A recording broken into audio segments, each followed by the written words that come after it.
Nan lang natin kung makakapagtago pa yung Jasmine Flores na yan like a lost rat. Narito niya si Justin Flores. Nagpasalamat si Jasmine kay Iris dahil buong araw niya itong sinamahan sa pagbili niya ng property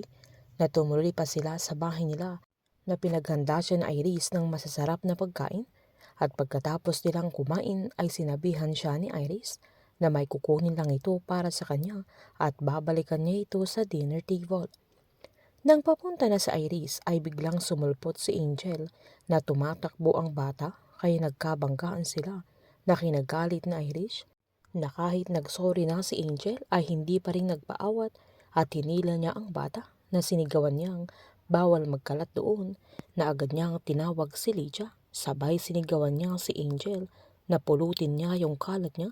na agad namang lumapit si Jasmine. Pinagsabihan din ng Iris si Lydia na ilang beses na niyang sinabi na bawal magkalat doon at bakit hinayaan niyang maglaro doon si Angel na agad naman siyang humingi ng tawad. Nang tumalikod sa Iris ay agad nilapitan ni Jasmine ang anak niya, sabay pinunasan niya yung luha niya at tinanong niya kung okay lang siya na agad namang tumango ang bata kaya sinabihan niyang sumama na siya sa nanay niya pero nanggigigil na ito kay Iris. Bumawi naman agad sa Iris na agad niyang sinabihan si Lydia na doon na sila sa quarters nila at agad humingi ng pasensya kay Jasmine pero agad na siyang nagpaalam at pilit niyang tinatago ang galit niya sa mga sandaling yan. Nang mamimili si Jasmine ng bulaklak kinabukasan ay wala siyang kamalay-malay na sinundan siya ni Sandro. Habang hinihintay niya yung mga order niya ay biglang may humablot sa isang kaha ng pera na nakapatong sa tabi ng cashier. Agad-agad itong tumakbo na agad hinabol ni Jasmine nang saktong dumating si Sandro kaya hinabol din sila. Laking gulat ni Sandro nang makita niya kung papaano manlaban si Jasmine na halatang nag-aral ito sa martial arts na agad namang tumulong si Sandro nang sinubukang tumakbo ng snatcher pero nagduda na si Jasmine na siya talaga ang sadya ni Sandro. Nang nagbabayad na si Jasmine ay nilapitan ulit siya ni Sandro pero nagpanggap siyang hindi niya ito kilala kaya sinabihan siya ni Sandro na nagkita sila sa hospital at alam niyang kaibigan niya si Iris Benavides kaya nagkunwari si Jasmine na naalala na niya ito. Tinanong ni Sandro kung bakit ang dami niyang dalang bulaklak na agad namang sinabi ni Jasmine na para sa business nila kaya nagkunwari si Sandro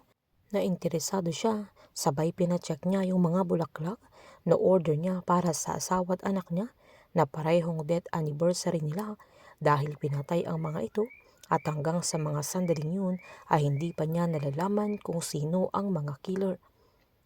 Mula sa flower shop ay sunundan ni Sandro si Jasmine hanggang kinagabihan nang saktong pumunta siya sa isang restaurant para mag-take out ng chicken wings na tinawagan naman siya ni Iris dahil siya ang i-hire niyang mag-aayos sa birthday celebration ni Camila na inaanak niya bilang regalo na din niya sa bata na kinatuwa naman ni Jasmine. Hindi naman palalampasin ni Jasmine ang ginawa ni Iris kay Angel at napag-alaman niyang hindi maganda ang trato niya sa bata na ito ang mas magtutulak sa kanya para padalihin na ang pagbawi niya sa kanyang anak. Painit ng painit ang mga tagpo, sabay-sabay po nating subaybayan ang advance episode ng Lavender Fields dito lamang po sa aking channel. Patuloy lamang po manood at mag-subscribe para ma-update po kayo sa mga susunod na episode. Marami pong salamat.